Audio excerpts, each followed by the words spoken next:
গ্রামের নাম পাগনিডাঙ্গা। গ্রামটা যতটাই ঠান্ডা, তার পাশে অবস্থিত একটা পদ্ম ফুল নিয়ে ততটাই কাহিনী। পুকুরটা বড়, গভীর আর পদ্ম ফুলে ভরা। দিনের আলোয় দেখতে সুন্দর, কিন্তু সন্ধ্যা নামলে শীতল হাওয়া বয়ে যায় তার পাশ দিয়ে। সেই গ্রামের মানুষ বলে, সন্ধ্যার পর পুকুর পাড়ে যাস না, ওখানে কেউ ডাক দেয়। রামু ছিল গ্রামের একজন তরুণ কৃষক।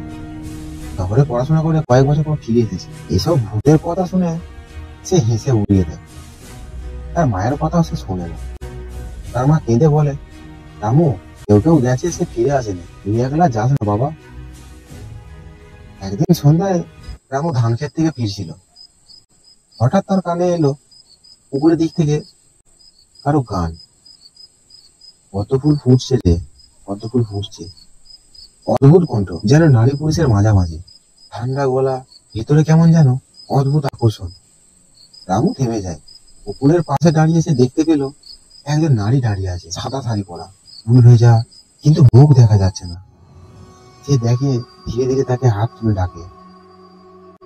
রামু মন্ত্রমুগ্ধের মতন এগোয়, পা যেন তার নিচের নিয়ন্ত্রণে নেই। ঠিক সেই সময় দূর থেকে কণ্ঠ আসে, পিছনে তাকাস না রামু। দেখে তার ছোটবেলাকার বন্ধু নিতু, মুখে আতঙ্ক, হাতে লাঠি।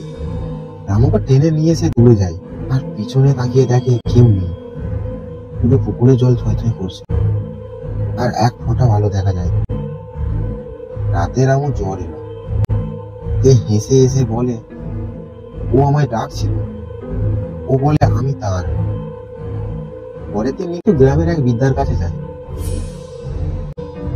তিনি ছিলেন পদ্ম পুকুরের রহস্যের সাক্ষী। বিদ্যা বলে, এই পুকুরে 40 বছর আগে গ্রামের এক জমিদারের মেয়ে ললিতা ডুবে মারা যায়, কারো প্রেমে পড়ে। পরিবার মানেনি বলে সে ঝাঁপ দেয়। তারপর থেকে যে তরুণ সেই পুকুরের পাশ দিয়ে যায়, তাকে সে ডাকে পদ্ম ফুলের ছলে। নিতু তখন বলে ওঠে, তাহলে রামুকে কি করে বাঁচাবো?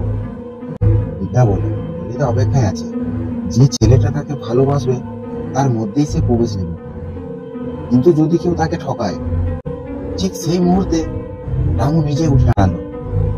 চোখগুলো তার অস্বাভাবিক লাল, মুখে হালকা হাসি। সে ধীরে ধীরে বলল, ও আমায় ঠকায়নি, আমি প্রতিশ্রুতি নিয়েছিলাম ফিরে আসবো। এবার আমি এসেছি ওর সাথে এক হতে। সবাই চমকে ওঠে। রামু পুকুরের দিকে হেঁটে গেল। কেউ তাকে আর থামাতে পারে না। পুকুরে পৌঁছে সে হেসে তারপর বলে, এবার আমি ডাকবো, কে আসবে আমার দিকে? এ বলে সে ঝাঁপ দেয়। কয়েক মুহূর্ত পর পুকুরের জল শান্ত হয়ে যায়।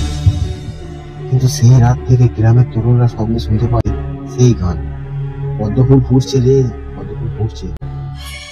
আর রাত হলে পদ্ম পুকুরে সেই জোড়া ফুল ফুটে, আর দূর থেকে মনে হয় একজন ছেলে আর একজন মেয়ে